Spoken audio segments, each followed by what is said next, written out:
Kita semua sama-sama berdiri untuk menghormati firman Tuhan ini. Ya. Yakobus pasal 1 ayat 2 sampai ayatnya yang keempat saja.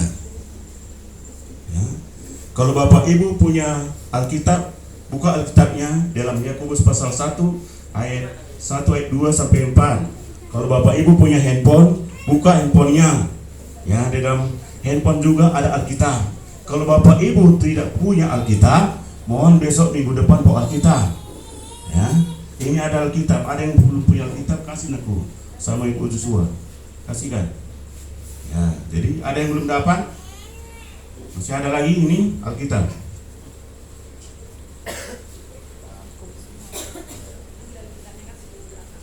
Kasih. Mau baca dia nggak dipakai. Ya, kasih di belakang.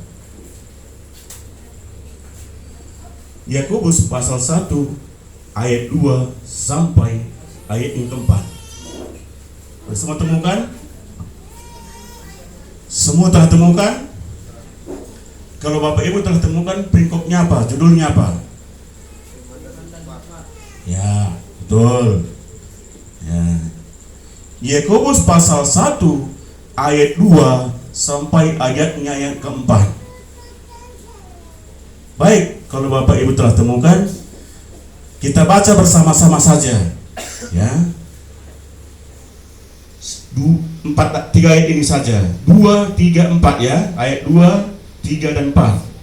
Semua telah temukan? Baik. 1, 2, 3 ya. Saudara-saudaraku, anggaplah sebagai suatu kebahagiaan apabila kami jatuh ke dalam berbagai pencobaan. Ya, sebab kamu tahu bahwa ujian terhadap imanmu itu menghasilkan ketekunan, dan biarkanlah ketekunan itu memperoleh buah yang matang, supaya kamu menjadi sempurna dan utuh dalam kekurangan satu apapun. Iya, kekurangan suatu apapun. Puji Tuhan. Silakan duduk, Bapak Ibu saudara terkasih. Ya. Sekali lagi, nah ini saya menghimbau bagi kita, minggu depan kita jangan lupa pakai masker. Oke? Siapa tahu nanti tim mereka datang, kita kebablasan. Jadi semua pakai masker. Jadi saudara terkasih, di sini tadi dikatakan, ini saudara-saudaraku, anggaplah suatu kebahagiaan apabila kami jatuh dalam berbagai pencobaan, berbagai pencobaan. Mengapa di sini dikatakan ini berbahagialah? Saudara-saudara, anggaplah suatu kebahagiaan. Mengapa dia katakan kebahagiaan sementara kita menghadapi pencobaan-pencobaan? Ya kan? Mengapa dikatakan suatu kebahagiaan? Ini pencobaan. Ini masalah, banyak masalah jadi dikatakan suatu kebahagiaan. Ya. Karena jelas di sini dikatakan, saudara-saudaraku, anggaplah suatu sebagai kebahagiaan apabila kami jatuh ke dalam berbagai pencobaan. Mengapa dibagai kebahagiaan? Sementara orang yang baru menikah baru dibilang selamat berbahagia, selamat menempuh hidup baru. Ini dikatakan justru berbagai pencobaan suatu kebahagiaan. Kok bisa toh? Iya kan? Mengapa? Ya. Sementara di sini banyak masalah, pencobaan silih berganti. Dikatakan suatu kebahagiaan. Kalau kita tanya orang-orang dunia, dibilang kita jual menaritik. Ya kan? Mengapa dikatakan pencobaan kebahagiaan? Naritik toh. Orang bermasalah kudu bahagia. Ya kan? Jelas. Ya. Tetapi kalau kita melihat dari sudut pandang kacamata rohani kita, inilah salah satu pencobaan ujian bagi kita untuk menguji iman kita, apakah kita percaya pada Allah kita. Tanpa ada pencobaan, saudara takkan bisa berkemenangan. Sama seperti anak sekolah, tanpa ada ujian, mereka tidak bisa naik kelas. Bisa nggak naik kelas anak kita itu? Ya, sama seperti anak kita kemarin ini, yang si nomor 2 tamat SMA, ujian kelulusan. Ya. Kalau dia enggak ujian, dia kita akan bisa naik kelas. Atau kita mau nggak sekolah tanpa ujian? Tahu Bapak Ibu sekolah tanpa ujian? Kalau sekolah tanpa ujian nggak naik kelas dong. Terus kelas 1 sambil rambut putih kelas 1 terus, karena nggak ada ujian, ya kan? Tapi kalau ada ujian, kelas 1, kelas 2, kelas 3, kelas 4, kelas 5, kelas 6, baru balik lagi kelas 1 SMP, ya kelas 1, kelas 3, balik lagi SMA, kelas 1, kelas 3, nggak pakai lagi kesempatnya, kelas 3, ya itu harus melalui ujian. Makanya cinta dikatakan berbahagialah, ya saudara-saudara, apabila jatuh dalam pencobaan, berbagai pencobaan. Kok dibilang kebahagiaan? Ya.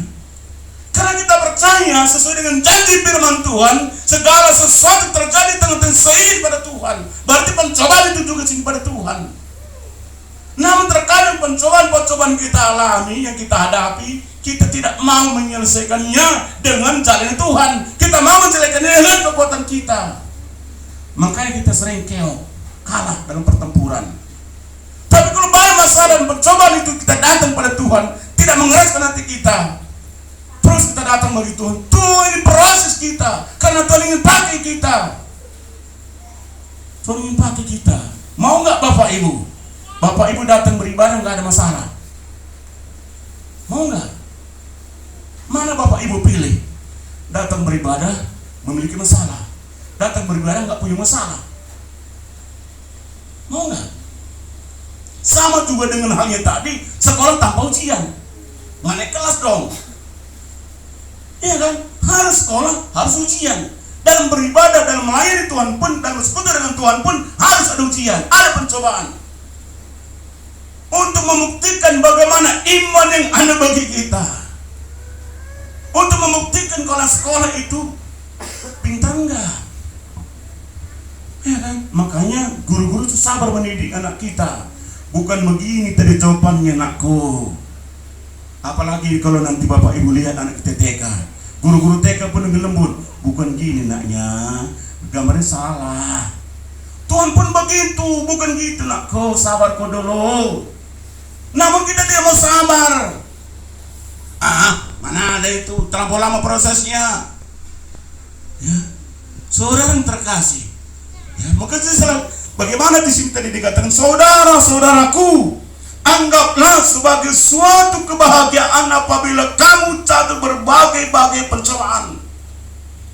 Ayat ketiga, sebab kamu tahu bahwa ujian terhadap imanmu itu menghasilkan apa katanya? Ketekunan. Tanpa ada ujian dan pencobaan nggak akan mungkin menghasilkan ketekunan. Tetapi kalau ada pencobaan dan ujian itu menghasilkan ketekunan, membuktikan iman kita. Apakah iman kita seperti emas palsu? Tahu Bapak Ibu, emas palsu kalau kena asam dia pudar warnanya. Kalau emas asli dia mau ditumbuk, mau dibakar, tetap mencereng dia. Iman yang ada bagi kita pun harus dibuktikan. Kalau iman kanak-kanak itu batasnya di luar saja, belum memasuki ruang maha suci. Makanya mungkin dari dulu kita katakan, saya juga katakan, kita buat sini skema tabernakel, tapi sampai sekarang belum ada tema tabernakelnya. Jadi saudara terkasih ya, makanya di sini nanti tahun ini kita buat di sini, kalau Tuhan izinkan kita akan beli sebelah dan kita perlebar ke sebelah, kita buat tema tabernakelnya, ada temanya. Jadi nanti di situ kita lihat bagaimana, apakah kita telah memasuki ruang Maha Kudus ataukah kita masih memiliki halaman saja. Ruang Maha Kudus dan Maha Suci. Jadi saudara terkasih, apakah kita iman yang ada bagi kita masih iman kanak-kanak? Kalau iman kanak-kanak itu, ya bayangkanlah kalau iman anak-anak. Begitu ada masalah, menangis. Kalau menangis dia, ya masih mending lagi. Namun menangis bukan menangis pada Tuhan. Ya. Tetapi begitu banyak masalah pencobaan yang kita hadapi, menangislah datang bagi Tuhan. Katakan bagi dia, ya, karena Tuhan ingin menguji kita, karena Tuhan ingin persiapkan kita. Namun terkadang karena Tuhan ingin persiapkan kita tidak mau Tuhan persiapkan. Bukti kita tidak mau Tuhan persiapkan, kita lari dari pencobaan dan ujian itu. Ya. Padahal kalau kita sabar tadi dalam pencobaan dan ujian itu, sebentar saja itu Tuhan bertindak. Contoh kita lihat nyata, terbitnya mentari, mau hujan deras pun, ya dia tetap terbit juga. Bagaimanapun derasnya hujan dia terbit juga. Kan enggak, nanti selesai hujan terbit aku, enggak gitu toh. Enggak kan, terbit juga dia. Dan pertolongan Tuhan pun demikian. Terkadang kita